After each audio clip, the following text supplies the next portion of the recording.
Coffee means a variety of things to the over 1 billion people who consume it worldwide. For some, it is what they crave the moment that they wake up. For others, it has become a solidified part of their morning routine. For my dad, it is the act of drinking coffee. Specifically, a venti Americano with a half-inch of steamed soy milk, which he has consumed every morning for as long as I can remember. And I know for a fact that there is no way that he could actually enjoy the taste of an Americano. I mean, from the small sips I've tried, it tastes more like dirt and water. But it's the act of drinking it that brings him out of a morning haze.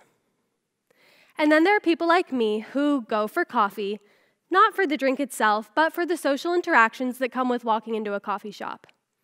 Saying hi to the barista who knows me on a first-name basis, and the cashier who lights up my morning with a simple hello. Now, I'm going to let you in on a secret. I don't even like coffee. And trust me, I know that this is an unpopular opinion, especially on a college campus. But regardless of if I like coffee or if my dad loves his morning Americano, possibly more than me, the importance of coffee has become increasingly clear to me in recent years.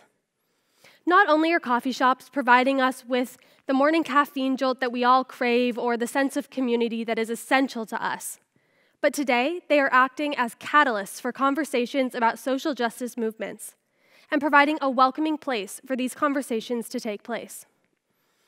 In coffee shops, we can hear conversations firsthand that reveal why our nation is so divided.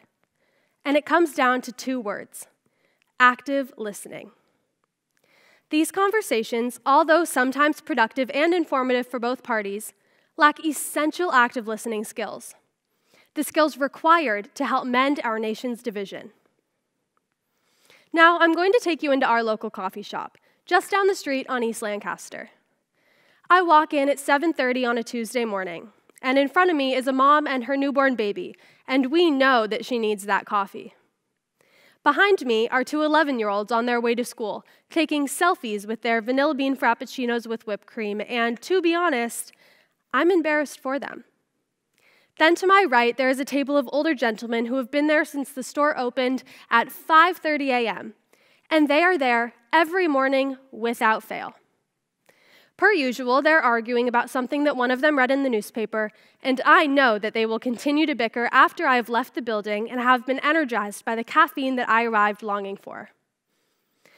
But I'm not here to talk about the caffeine addiction that has, well, enveloped our country, but rather to investigate the relationship between coffee and social justice movements that have occurred over the past decade. I have seen coffee shops become a place where communities gather, where important conversations occur, and where change begins. Now, let me give you some background. In 17th century England, the emergence of coffee shops coincided with some of the most important political, scientific, and social conversations. They were a hub of the Enlightenment era culture, people of different disciplines, occupations, and fascinations coming together to exchange ideas. The infamous Oxford Coffee Club, for example, saw the gatherings of now famous individuals, including John Casting, the founder of the London Stock Exchange, and Isaac Newton, the father of calculus. Although personally, I think we could have gone without that invention. While these people were considered anarchists by King Charles II for consuming caffeine, just imagine the conversations that took place that led to these groundbreaking discoveries and developments, all over a cup of coffee. Much like these 17th century coffee houses played an essential role in the Age of Enlightenment, coffee shops are now playing just as critical a role in social justice movements that have occurred in recent years. For example, the 11-year-olds with their frappuccinos are discussing their plans for the weekend or gossip from school. They're concerned with issues affecting them, as we all were in our teenage years. But topics of social justice creep into their conversations. For example, they may be talking about a celebrity's latest stance on a political issue. They have Black Lives Matter pins on their backpacks, and they're talking about how their school now asks them to introduce themselves with their name and their pronouns. The mom of the newborn is ordering a latte with an extra shot of espresso because, as we can assume, she is very tired. Not just with her newborn keeping her up at night, but also with the stress of the world. She contemplates how to morally raise a child in our society. She worries about the violence her child will see on the news, the psychological effects of this, and how it will affect their development. The state of the world is causing immense stress for her. Therefore, the need for an extra shot in her morning latte. The older gentlemen order a plain black coffee because it's all they had back in the day, which represents their reflection on past experiences and talking about how times have changed, or not changed. They recall what it was like growing up in the 60s, surrounded by the Civil Rights Movement and the Voting Rights Act.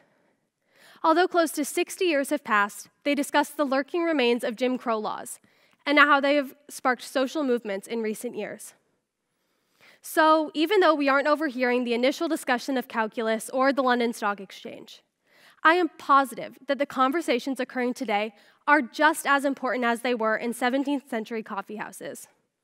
Because regardless of our age or number of years going to the same coffee shop, talk of social justice is all around us. Some of these topics include the Me Too movement, a movement against sexual abuse and harassment, which is carving a path to bring abusers to justice. Climate change and Greta Thunberg, who is a teenage environmental activist who challenged world leaders to take action against climate change. I know that I would love to bump into her at our local coffee shop. The Fight for 15, which advocates for a more fair and livable national minimum wage of $15 per hour.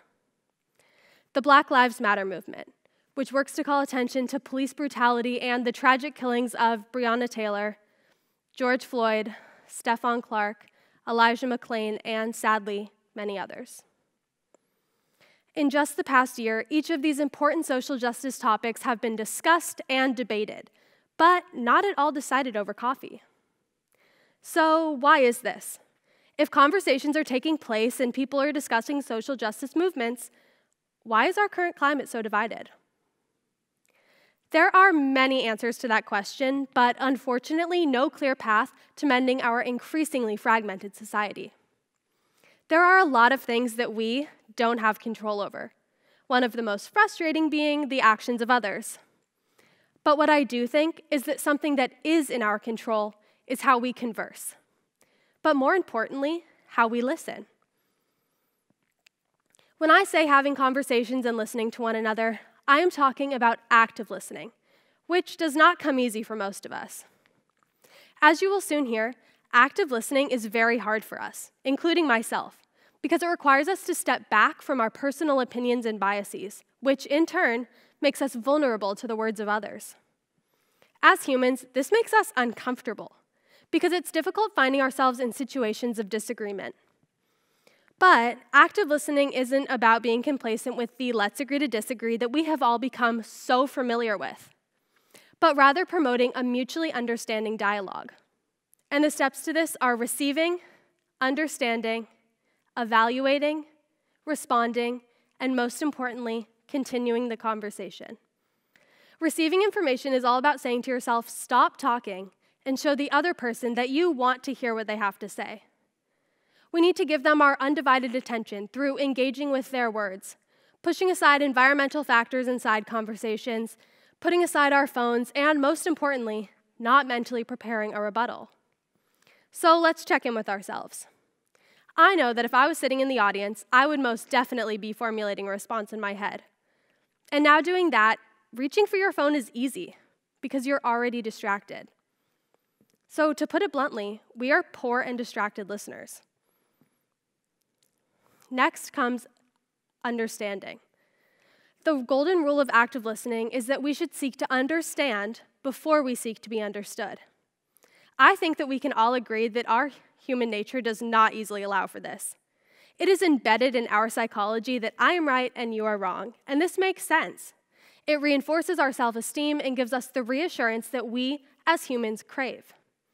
But we must work to reverse this process, and it begins with understanding. We need to understand another's words for what they are, not what we assume them to believe in or support. We need to make sure that our wall of defense doesn't pop up during these conversations and that we remain listening from a non-judgmental standpoint. Which leads me into the next step of the active listening process. Evaluating is most effective after we have a clear understanding of what the speaker's message is.